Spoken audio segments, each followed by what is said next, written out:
ಇವತ್ತಿನ ವಿಡಿಯೋದಲ್ಲಿ ನಾನು ಇನ್ನೊಂದು ಲೇಟೆಸ್ಟ್ ಸ್ಕಾಲರ್ಶಿಪ್ ಬಗ್ಗೆ ಮಾಹಿತಿ ಕೊಡಲಿಕ್ಕೆ ಇಷ್ಟಪಡ್ತೀನಿ.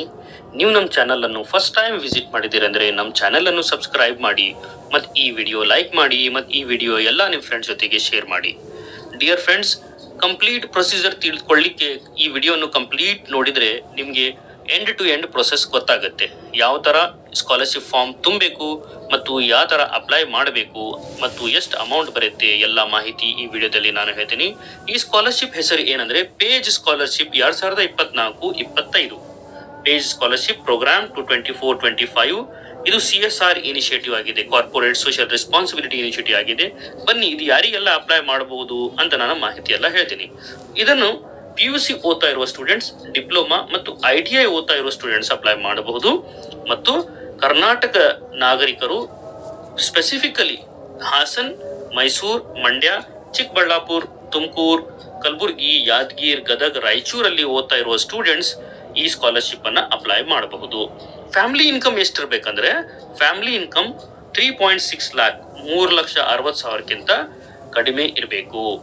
ಮತ್ತು ಎಷ್ಟೆಲ್ಲ ಸ್ಕೋರ್ ಮಾಡಿರಬೇಕು ಇಲ್ಲಿ ನೋಡಿ. ಇದು ಒಂದೇ ಒಂದು ಸ್ಕಾಲರ್ಶಿಪ್ ಹೆಂಗಿದೆ ಅಂದ್ರೆ ಫಸ್ಟ್ ಇಯರ್ ಇದ್ದ ಸ್ಟೂಡೆಂಟ್ಸು ಅಪ್ಲೈ ಮಾಡಬಹುದು, ಡಿಪ್ಲೊಮಾ, ಸೆಕೆಂಡ್ ಇಯರ್ ಇದ್ದವರು ಅಪ್ಲೈ ಮಾಡಬಹುದು, ಥರ್ಡ್ ಇಯರ್ ಇದ್ದವರು ಅಪ್ಲೈ ಮಾಡಬಹುದು, ಡಿಪ್ಲೊಮಾ ಆಗಲಿ PUC ಆಗಲಿ. ಈಗ first semester R first year ಓದ್ತಾ ಇರುವ ITI ಡಿಪ್ಲೊಮಾ ಸ್ಟೂಡೆಂಟ್ಸ್ ಅವರು SSLCಲಿ 60% ಮಾಡಿರಬೇಕು. ಅದೇ ರೀತಿ ಸೆಕೆಂಡ್ ಇಯರ್ ಓದ್ತಾ ಇರುವ ಸ್ಟೂಡೆಂಟ್ಸ್ ಅವ್ರದ್ದು ಅದೇ ಫಸ್ಟ್ ಇಯರ್ ಅಲ್ಲಿ 60% ಮಾಡಿರಬೇಕು, SSLCಯಲ್ಲಿ 60% ಮಾಡಿರಬೇಕು. ಮತ್ತು ಅದೇ ರೀತಿ ಥರ್ಡ್ ಇಯರ್ ಅಲ್ಲಿ ಓದ್ತಾ ಇರುವ ಸ್ಟೂಡೆಂಟ್ಸ್ ಅವರು SSLCಲಿ 60% ಜೊತೆಗೆ ಫಸ್ಟ್ ಸೆಮಿಸ್ಟರ್ ಮತ್ತು ಸೆಕೆಂಡ್ ಇಯರ್ ಅಲ್ಲಿ ಅವರು 60% ಮಾಡಿರಲೇಬೇಕು. ನಂತರ ಇದು ಇವರು ಪ್ರಿಯಾರಿಟಿ ಕೊಡ್ತಾ ಇದ್ದಾರೆ. ಪ್ರಿಯಾರಿಟಿ ಡಿಫರೆಂಟ್ಲಿ ಏಬಲ್ಡ್ ಅಂದ್ರೆ ಫಿಸಿಕಲಿ ಹ್ಯಾಂಡಿಕ್ಯಾಪ್ಡ್ ಮತ್ತು ಅನಾಥರಿರ್ತಾರಲ್ಲ, ವಿದೌಟ್ ಎನಿ ಪೇರೆಂಟ್ಸ್, ಒಬ್ಬರೇ ಪೋಷಕರಿದ್ದವರು, ಇವರಿಗೆಲ್ಲ ಇವರು ಆದ್ಯತೆ ಕೊಡ್ತಾ ಇದ್ದಾರೆ.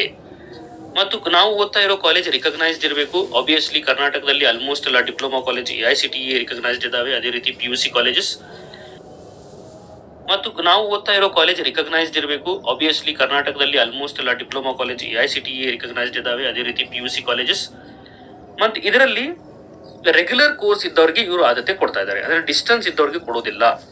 ಅದರ ಜೊತೆಗೆ ಬೋನಫೈಡ್ ಸರ್ಟಿಫಿಕೇಟ್ ಅಂದ್ರೆ ಬೋನಫೈಡ್ ಪ್ರಮಾಣ ಪತ್ರವನ್ನು ತುಂಬಬೇಕು. ನಾನು ಆ ಫಾರ್ಮ್ ಕೂಡ ತೋರಿಸ್ತೀನಿ, ಏನೆಲ್ಲ ಇದೆ ಎಲ್ಲ ಡಿಟೇಲ್ ಆಗಿ ಈ ವಿಡಿಯೋದಲ್ಲಿ ತೋರಿಸ್ತೀನಿ. ಈಗ ಡಾಕ್ಯುಮೆಂಟ್ಸ್ ಕೂಡ ಇಲ್ಲಿ ತೋರಿಸ್ಬೇಕಾಗತ್ತೆ.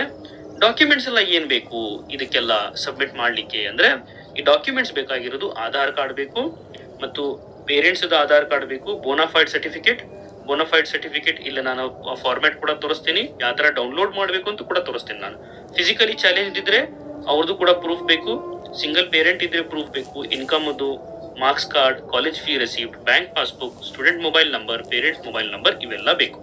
ನೆಕ್ಸ್ಟ್ ಇದಾದ ನಂತರ ಇದೇ ಲಿಂಕ್ ಅಲ್ಲಿ I read and accept all terms and condition, ನಾನು ಓದುತ್ತೇನೆ ಮತ್ತು ನಾನು ಎಲ್ಲಾ ನಿಯಮಗಳು ಮತ್ತು ಷರತ್ತುಗಳನ್ನು ಒಪ್ಪಿಕೊಳ್ಳುತ್ತೇನೆ ಅಂತ ಮಾಡಿ ಪ್ರೊಸೀಡ್ ಫರ್ದರ್ ಅಂತ ಕ್ಲಿಕ್ ಮಾಡಿದ ತಕ್ಷಣ ಸ್ಕ್ರೀನ್ 2 ಹೋಗುತ್ತೆ. ಇಲ್ಲಿ ನಾವು ನೋಡಬಹುದು ಸ್ಕ್ರೀನ್ 2 ಹೋದ ನಂತರ ಪೇಜ್ ಇಂಡಸ್ಟ್ರಿ ಲಿಮಿಟೆಡ್ ಇದೇ ಸ್ಕಾಲರ್ಶಿಪ್ ಅಲ್ಲಿ ಬೋನಾಫೈಡ್ ಸರ್ಟಿಫಿಕೇಟ್ ಫಾರ್ಮೆಟ್ ಇರುತ್ತೆ. ಈ ಬೋನಾಫೈಡ್ ಸರ್ಟಿಫಿಕೇಟ್ ಫಾರ್ಮೆಟ್ ಇದನ್ನ ನಾವು ಕ್ಲಿಕ್ ಮಾಡಿದ ಮೇಲೆ ಬೋನಾಫೈಡ್ ಫಾರ್ಮೆಟ್ ಓಪನ್ ಆಗುತ್ತೆ. ನಾನು ನೀವು ಅನುಕೂಲ ಆಗಲಿ ಅಂತ ಆಲ್ರೆಡಿ ಡೌನ್ಲೋಡ್ ಮಾಡಿ ಇಟ್ಕೊಂಡ್ಬಿಟ್ಟಿದ್ದೀನಿ. ಪೇಜ್ ಇಂಡಸ್ಟ್ರಿ ಬೋನಾಫೈಡ್ ಸರ್ಟಿಫಿಕೇಟ್ ಇವೆಲ್ಲ ನಾವು ತುಂಬಿಕೊಂಡು ಯಾರು ಸೈನ್ ತಗೋಬೇಕು ಅಂದ್ರೆ ಇಲ್ಲಿ ಕಾಣುವಂಗೆ ಪ್ರಿನ್ಸಿಪಲ್ ಸೀಲ್ ಅಂಡ್ ಸಿಗ್ನೇಚರ್ ಮತ್ತು ಇಲ್ಲಿ ಡೇಟ್ ತಗೊಂಡ್ಬಿಟ್ಟು, ಇದು ಕನ್ನಡದಲ್ಲಿನೂ ಕೂಡ ಇದೆ, ಕನ್ನಡ ಮತ್ತು ಇಂಗ್ಲಿಷ್ ಬೇಕಾದ್ರೆ ಎರಡು ತುಂಬಿಕೊಂಡು ಇದನ್ನು ನೀವು ಸಬ್ಮಿಟ್ ಮಾಡಬೇಕಾಗತ್ತೆ. ಸಬ್ಮಿಟ್ ಮಾಡಲಿಕ್ಕೆ ನಾ ಹೇಳ್ತೀನಿ ಪ್ರೊಸೀಜರ್ ಏನಂತ.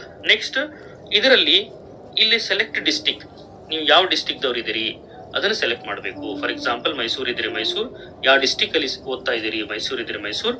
ನೆಕ್ಸ್ಟ್ ಸಬ್ಮಿಟ್ ಅಂತ ಕ್ಲಿಕ್ ಮಾಡಬೇಕು. ಸಬ್ಮಿಟ್ ಅಂತ ಕ್ಲಿಕ್ ಮಾಡಿದ ನಂತರ ಸ್ಕ್ರೀನ್ 3 ಹೋಗುತ್ತೆ. ಸ್ಕ್ರೀನ್ 3ಯಲ್ಲಿ ಇವೆಲ್ಲ ಮಾಹಿತಿ ಇದೆ. ಏನು Aadhaar, student Aadhaar, upload student Aadhaar ಮತ್ತು click and verify using generated OTP ಇವೆಲ್ಲ ಮಾಹಿತಿ ತುಂಬಿಟ್ಟು ನೆಕ್ಸ್ಟ್ ಇದಾದ ಮೇಲೆ ಅಕಾಡೆಮಿಕ್ ಇನ್ಫಾರ್ಮೇಶನ್ ಕೂಡ ಇರುತ್ತೆ ಮತ್ತು ನಿಮ್ಮ ಪರ್ಸನಲ್ ಡೀಟೇಲ್ ಕೂಡ ಇರುತ್ತೆ. ಇದನ್ನು ತುಂಬಿಟ್ಟು ನೀವು ಬೋನಾಫೈಡ್ ಸರ್ಟಿಫಿಕೇಟ್ ಅಪ್ಲೋಡ್ ಮಾಡಿದರೆ ನೀವು ಸ್ಕಾಲರ್ಶಿಪ್ ಸಬ್ಮಿಟ್ ಮಾಡ್ದಂಗಾಗತ್ತೆ. ಮತ್ತು ಏನಾರ ಕ್ವೆರೀಸ್ ಡೌಟ್ ಇದ್ರೆ ಇಲ್ಲಿ ಕಾಣುವಂಗೆಲ್ಲ ಕಾಂಟ್ಯಾಕ್ಟ್ ನಂಬರ್ ಏನಿದೆ ಇವರನ್ನು ಕಾಂಟ್ಯಾಕ್ಟ್ ಮಾಡಿ ನೀವು ಹೆಚ್ಚಿನ ಮಾಹಿತಿ ತಿಳಿದುಕೊಳ್ಳಬಹುದು. Thank you.